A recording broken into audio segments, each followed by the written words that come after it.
is Raven, and I hate the diet industry. This is a video listing my top 10 reasons as to why I hate diets and the diet industry itself. Number 1, they instill the idea that food is bad. Diets automatically make you think of restriction. Restrict your calories, restrict your fat, restrict this, restrict that. But they never focus on what's good to eat. Like, what should you eat in abundance, rather than focusing on the restriction of your diet, if you will, or what you eat. Focus on what can you eat in abundance? What can you use to feed your body and keep you going and keep you healthy and maintain a healthy body weight, a healthy lifestyle, and at the same time enjoy living, enjoy your life. Number 2 kind of goes along with number 1. Diets say that food needs to be moderated. It needs to be controlled. It needs to be eaten in moderation. There's always kind of a negative connotation to diets because they're telling you can't eat that, you can't eat that, you can't eat that. Eat a little of that, but don't actually really eat that. Instead of, our bodies were designed and made to eat a certain type of food. Our bodies were designed, they are physiologically designed to eat, digest, and live off of a very specific diet, a diet special to us, a plant-based diet. That is what our body is made to eat. But diets don't want to tell you that. The diet industry doesn't want to tell you that because that's not where their money is coming from. Their money is coming from the meat industry, from the dairy industry. So instead of telling you what you should be eating, i.e. plant-based foods, they're telling you what you cannot eat, which is, refined sugar or processed food. When some processed foods aren't actually that horrible for you. They're not the best for you, but they're not the worst for you either. So number 3 ties right in with number 1 and 2. Diets focus on the quantity of food rather than the quality of food. A lot of diets, especially fad diets, require you to cut your calories. And they're basically saying a calorie is a calorie regardless of where it comes from. And that is not the case. It's not so much the amount of calories that you eat, but the quality of the calories, where it comes from. A calorie from fat is processed and digested differently through our bodies than a calorie from a carb.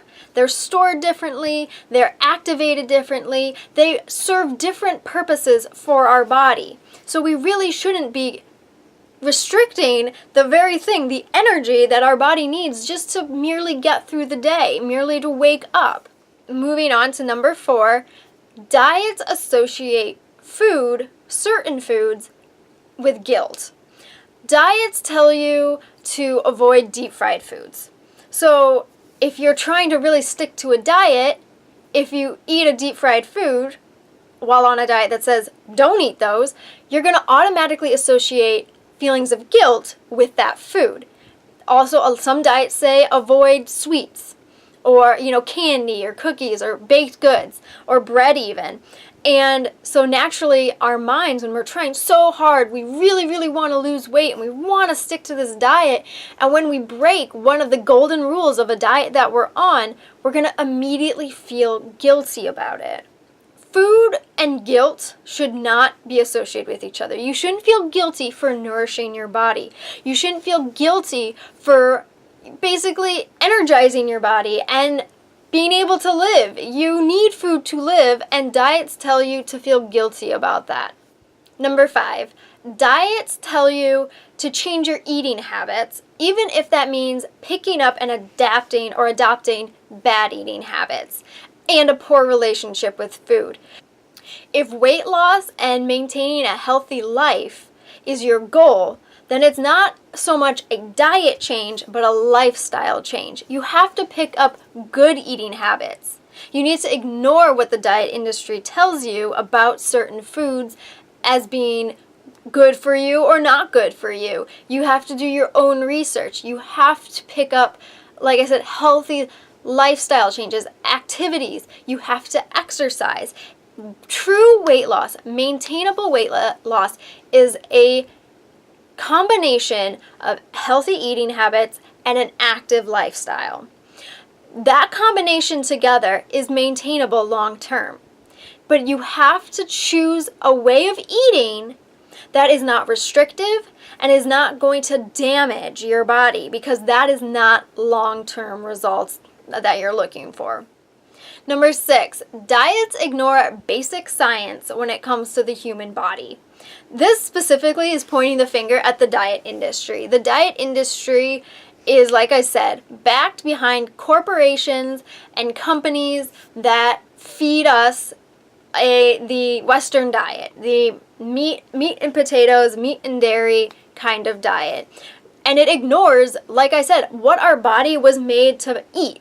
Our body wasn't designed to consume meat products. It wasn't designed to digest dairy. We're not a baby cow, so why are we drinking the food that a baby cow drinks? Like, it just doesn't make any sense.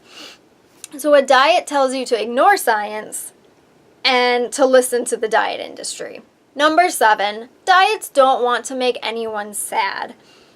A lot of diets tell you you're allowed to eat the foods you like, such as sweets and salty food like chips and cookies and all that good stuff, but only in moderation, instead of encouraging healthy alternatives. There are actually better for you chips out there, or crackers, or cookies. There are alternatives. It's all about going out, finding it. But people are, I think, a little bit lazy, and they don't want to take the time to find these alternatives. Instead, they want to cling on to the, I can eat chocolate cake as long as it's in moderation. No, if you're going to eat chocolate cake, eat the damn chocolate cake. If you're going to eat ice cream, eat the damn ice cream. I don't care. But it's this moderation. Maybe we shouldn't be eating these foods so much that we eat in abundance. And eat in moderation, people abuse that so much. Oh, I can eat it in moderation. Yeah, but eating it every single day is not moderation. Even if you're eating this much every single day, that's not moderation. Moderation means every once in a while. Number 8, eating disorders stem from diets. I can speak from personal experience with this one. My eating disorder came from dieting. It came from extreme dieting. You might think that you're just doing an innocent diet, but if you take it to an obsessive extreme level, it becomes an eating disorder. When it becomes an obsession, that is where it crosses the line. And if you have that knowledge, why even risk it? You can think that you have the personality farthest from someone who is going to develop anorexia or bulimia or unidentified eating disorder. You might think you don't have that personality type.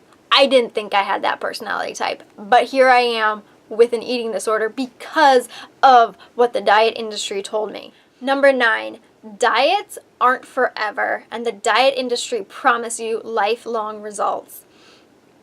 People seem to think I can just pick a diet and I can do it for the rest of my life. Diets are not designed for that.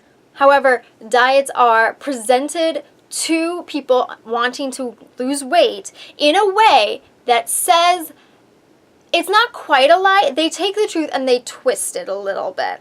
And they promise that it's maintainable in a very sneaky way.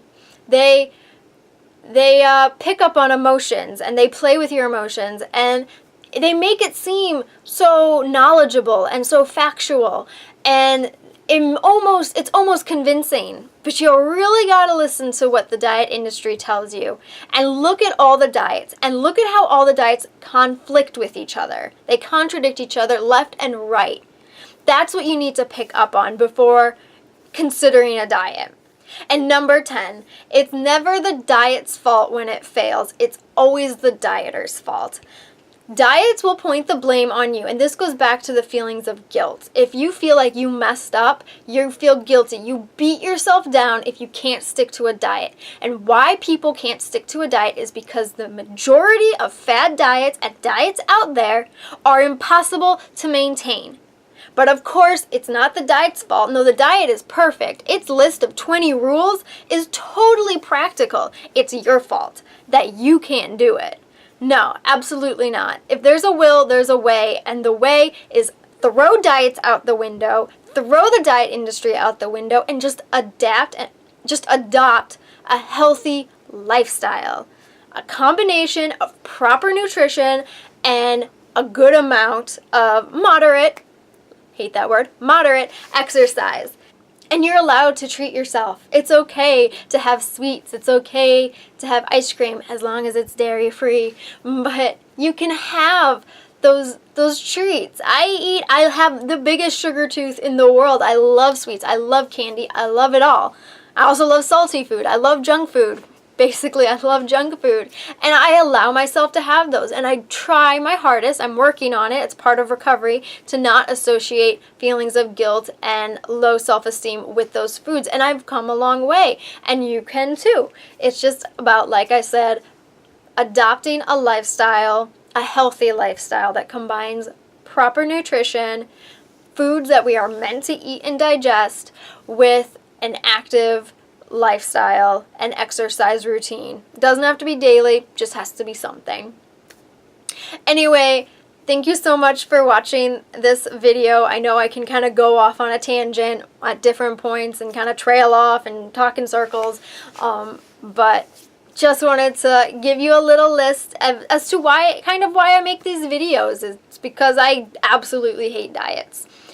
Anyway, again, thank you so much. I really appreciate it to everyone who took the time to click on the video and watch me talk about these kind of things.